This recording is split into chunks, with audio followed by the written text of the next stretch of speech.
Hello, Dino here, and welcome to the Now, the Next, and the Wondrous Future of Out of Home. This is a presentation I gave at the World Out of Home Organization Summit just a few days ago.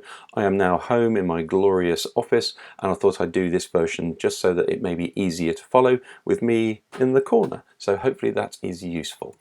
First of all, who am I? If you're not aware, well done. I am a nerd, I'm a techie, I love all of this sort of stuff. I've been a techie throughout my career. I'm also a creative, that's my training essentially as a creative, so I mix the two together with essentially business. I make things happen, very practical, so I've worked in lots of production teams, especially in out of home, and I'm interested in literally everything and anything. I'm interested and interesting when it comes to all of this sort of stuff, hopefully, and basically I help innovation at Sky. So the photo there is at the Innovation Centre in London at Sky's headquarters. There you go. First of all, I'll just say when you normally look at things like technology and innovation, you will probably find the Gartner hype cycle, which comes out every August. And this is really a bit of a warning about how fast the industry is moving right now, but also don't take this for really to be the gospel. So you might notice here, if I explain what goes on this curve, it's about hype. It's about how much you might have heard about things.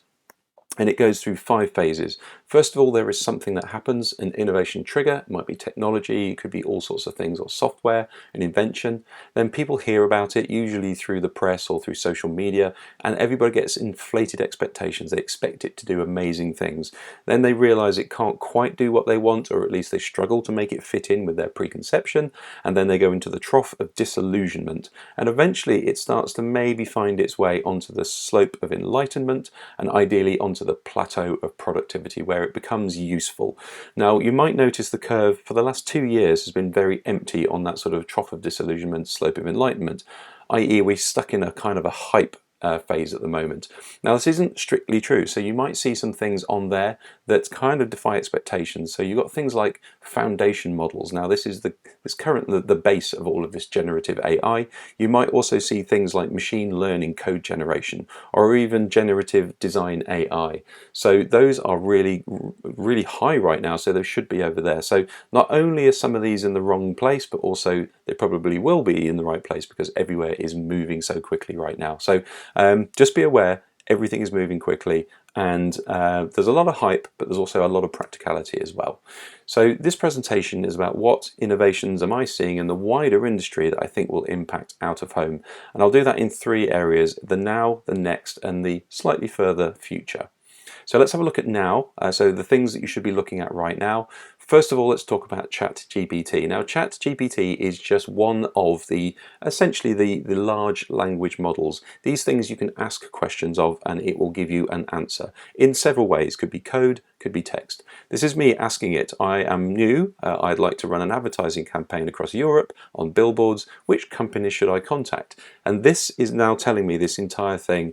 It's telling me why I should do it, and I'm actually saying at the bottom, okay, which billboard locations in London would be the most effective? It's coming back and it's telling me that as well. So I could also ask it, for instance, to write the letter to a media agency to tell me what I should do to engage with them in the first instance. Likewise, on the right-hand side, I've actually asked it to create some code. I'm actually saying, please create some code that bounces an emoji around the screen randomly with a smiley emoji. So here you go, create a JavaScript animation with the code included in a HTML page, all in one go. Literally, it wrote it all out. You can see it's actually working. I copy and pasted that into HTML and it ran. So this is a sort of thing that these large language models can do. They can generate images, they can generate music, they can generate code. That's what they do. If you are not using these right now, please do go along to somewhere like OpenAI, sign up and have a play with ChatGPT. One thing I should also mention is don't see this as we're going to be taken over by these. This is a co-pilot. This helps you do your job better. There you go. Pass-through. Who'd have thought? So this was an announcement actually this week by Apple about their new VR headsets, their Vision Pro headset. So you've seen offerings from Meta with their Quest headsets. They also have pass-through. It's been quite crude. Both Meta and Apple have just announced their new headsets with what's called pass-through. It means you can see the real world and you can augment onto it some video or some content like this. So imagine this being the out-of-home industry. All of a sudden you can now project billboards anywhere you want to, as long as you're wearing these goggles. There are lots of other things this can do. It can basically show your facial features on the screen, all that sort of thing. But Apple are very much going down the spatial computing route, not the metaverse route. So quite interesting where this is coming. These are £3,500, by the way, these headsets. So they're not going to be in general use just yet, but it's a sign of things to come when Apple get involved. Your creatives should also be using, or probably will be using, Firefly. So this is Adobe. You've probably heard of Adobe, Illustrator, Photoshop, that sort of thing, or Premiere. It powers the creative industry. So this has now, with Firefly, been essentially infused with AI. So your designers can now create templates, i.e. billboard templates. They can create images, they can do text on the fly, they can do images on the fly, they can do scamps, they can do everything they need that you're probably seeing on LinkedIn. They can do that all out of the box, and it's available now. Upscaling resolutions, that sort of thing. So if your creatives aren't aware of Firefly, then they probably should do. There are many other tools that do this as well, but you should be aware of these. Also, this is a really interesting collaboration as well. Again, Adobe, but in this case, Google are the partner. So Google Maps is really interesting. It has a lot of 3D data. You can go and explore them in 3D, just like this. But now with Adobe's Aero, and Adobe Aero is a virtual reality construction kit. You can download it for free on your mobile phone or as a desktop application. If you now go to Aero, you can now import a location from Google Maps. So if your billboards are in a certain location, you can download the location in 3D. You can then add maybe special builds, or you can check out maybe what the viewing angles are like, or what your billboards, your new billboards, might look like from certain areas, or whether trees are going to obstruct it, that sort of thing. So again, might be great for your clients so that you can show them what it's going to look like, but also for your teams as well. So there you go. That's 3 from the now, or 4. I'm going to tell you into the next phase. So Google. Programmatic media online is obviously a thing. It is moving at a huge pace. So this is Google's Bard AI, which with their Performance Max platform, which is their sort of advertising creative platform, will allow you to create ads using AI. So you can either upload assets. So for instance, you saw at the beginning somebody taking a picture of some cat food, or it can generate the rest of it for you. It can also generate videos. It can generate the audio for you, so you can do voiceovers. It can then generate the text for that. It can then suggest where that should go and what differences each one of those ad formats should have. It does all that in one platform using generative AI. So interesting. So if you're, for instance, doing dynamic programmatic and all those good words, then you should probably be having a look at where Google are going with this, because that's probably where the out-of-home industry will be going to. This is the Flipper Zero. If I had it with me right now, I would show you with it. I have one of these. They are very interesting devices. So you can buy these for £160, 190 euros. You can buy these from the internet. There is no restrictions on buying them. They can do all sorts of things. They can duplicate things like hotel passes or your security cards. They can control TVs. They can control garage doors or air conditioning. They can also be extended so that if you want to inject keystrokes, for instance, into a laptop or whatever, it can essentially type faster than you can and then can infiltrate devices. It can then control electronics. It can do all sorts of things. So these devices are now becoming available, and there are different versions of these as well coming onto the market into the public's hands. Lots of YouTube videos about what you can do with these. So if you have a Tesla, I can make your charge flap go up and down at will with one of these. So are your billboards essentially immune from the next wave of fun hackers who maybe don't know what they're doing but want to cause mischief? Data is a really important thing to every industry. Now, if you are going into the AI world or the generative AI, it needs a very specific type of database, should we call it. Now, those are what's called embeddings. And embeddings are clusters of related objects. So forget the two-dimensional rows and columns of an Excel spreadsheet. This is really trying to find out where all of the things are classified so they're close to each other. And what the embedding does is has what's called vectors between similar or dissimilar things. And it's the strength of those vectors that cause the AI to then make the decisions whether it's relevant to what it needs to decide or not. So there is a big process of taking your two-dimensional data and vectorizing it into embeddings so that AI can use it. If all of these words are new to you, then you pretty much need to go and have a quick Google of what embeddings and vectorizations are. If you work in the data industry, this will allow you to interrogate your data in a much more language-based way and draw those conclusions out of your data it maybe doesn't currently show you. So definitely worth having a look at if that's a surprise. What we're also seeing is a lot of companies starting to realize that it's not all great with things like ChatGPT. So it might well be that you can go along and you can type in, I have my sales targets next week, I need to make 10% more efficiencies, how can I do that? And you upload your for instance, your sales deck. It will absolutely come back to you with some suggestions. Likewise, you're seeing here on the screen, I'm asking to refactor some really old code. Can you make it modern again? And that's what it's doing. Now, if your company or maybe your developers have some proprietary code that is secret, or maybe you have some stats that you don't want to get out into the industry, don't be typing them into something like ChatGPT right now, or at least in the public version.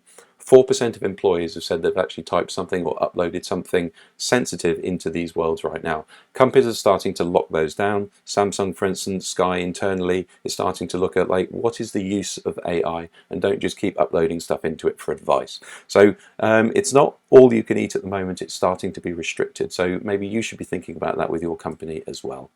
Now we have a few in the future as well. So these get a little bit more weird, but I still think they're plausible. First of all, we're looking at things like power plans. So this is in California, for instance, where they were having issues with power supply. What they then did is they sent out text to residents and said, if you could potentially avoid using things, switch off air conditioning units, don't do any cooking, that sort of thing. Otherwise, we might have blackouts. And as you can see here, it actually led to a drop of 1.2 gigawatts of supply need within 5 minutes. Now, if your screens, your digital screens, or even your networks are not classed as critical infrastructure, they will also be turned off in these sorts of situations. And we're seeing this around the world where there are sort of spikes in demand and also essentially issues with, let's say, regions that create power around the world that are maybe having turmoil in their political systems, trying to skirt the topic a little bit. Then where are you in your politics of your energy? So are you considered critical infrastructure, in which case you might want to be lobbying your government locally. LiFi is an interesting thing. So this is light Wi-Fi. Now light Wi-Fi is communicating through LEDs, or at least flashing light. So that might be a billboard or street lights, or it could just be internal lights in a company. However, if you flash LEDs fast enough, you can get data. That's just how laser communication works, for instance. This LiFi, which is pure Li-Fi. This device is the first one to actually be ratified to go into mobile phones. So we might be seeing in the future people who can then use their mobile phone to both upload and download data through flashing lights. Clearly, if you own a billboard company, those are all full of flashing lights. So this might be something that you might need to take on. You might be a supplier of local broadband, for instance, in the future. FlexAR, a little bit of fun this one, but this is actually from Carl Bugea, I think that's how you pronounce this. But these are a flapping thing that he's created. Now, if these little flapping things got a magnet and basically a flexible basically coil, if you put LEDs on them, they do this. So they can create essentially LED holograms locally. Now, I'm not saying there's a huge use for this, but wouldn't that be amazing if your LED screens, for instance, could come alive and then start creating local holograms, or at least the surface could be more interesting. So have a look at those. This video here is entirely generated by AI. This is an art form in its own right. You could probably go onto LinkedIn and find many of these. So you'll see some things here. So the script, the audio, the music, the visuals, the animation, the video essentially is all generated through AI. It's really bad at creating hands. It's really bad at things like eating and kissing, and those sorts of things are really awkward, as you can see right here. So we're safe for now, but this wasn't really possible about 3 months ago. It now is. In 3 months' time, this will be much better. So generative video, real-time video is really becoming possible, and it's in the very near future. This is a spare one, so this I didn't actually present this at the conference, but I thought I'd add this one anyway. So this again is using AI really to reconstruct images from the brain. So somebody needs to be put into an MRI scanner to actually get the detail from the brain, but really what they can do then is think of an image. If they can think of the image in their brain, it can be reconstructed relatively well as well. So if you look at, for instance, the ground truths column on the left-hand side, an aeroplane, a building, a beach scene with some kites, and a train, basically, if you then look at the right-hand column, subject 07, this is what the AI, or all of these are what the AI, with different sort of versions of the algorithm, has managed to think that you are thinking. So an aeroplane, it's got a pretty good idea of what that is. Now, the reason I mention this is, wouldn't it be amazing if you could actually figure out whether somebody actually saw your campaign? So take them for a walk around the city centre and then put them in an MRI scanner, and then you can ask them what did they actually see. And if they saw your image, it will appear in their brains. So a little bit far out, that's quite far out, but I thought I'd show that one as well. So this is using a thing called stable diffusion, which allows images to be conjured essentially out of white noise. So hopefully that was interesting. Hopefully that was useful as well.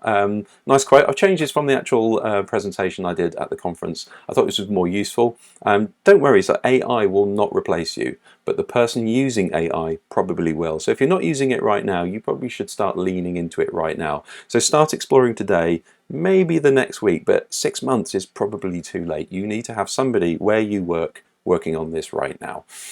Hopefully, again, that was useful. If you would like this presentation, there's a QR code there as a PDF version, so I'll put it on my website if you want to download it. I'll put this video on there as well. And also, if you would like to sign up to the weekly updates, I do this every Monday morning. I do 7 new things that are interesting.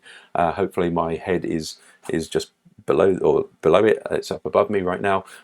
Just click that URL there. Hopefully that was useful. As I say, get in contact if you would like me to do one of these for you. I can also do workshops, which is my day job outside of Sky, so do let me know. Speak to you soon. See you next year.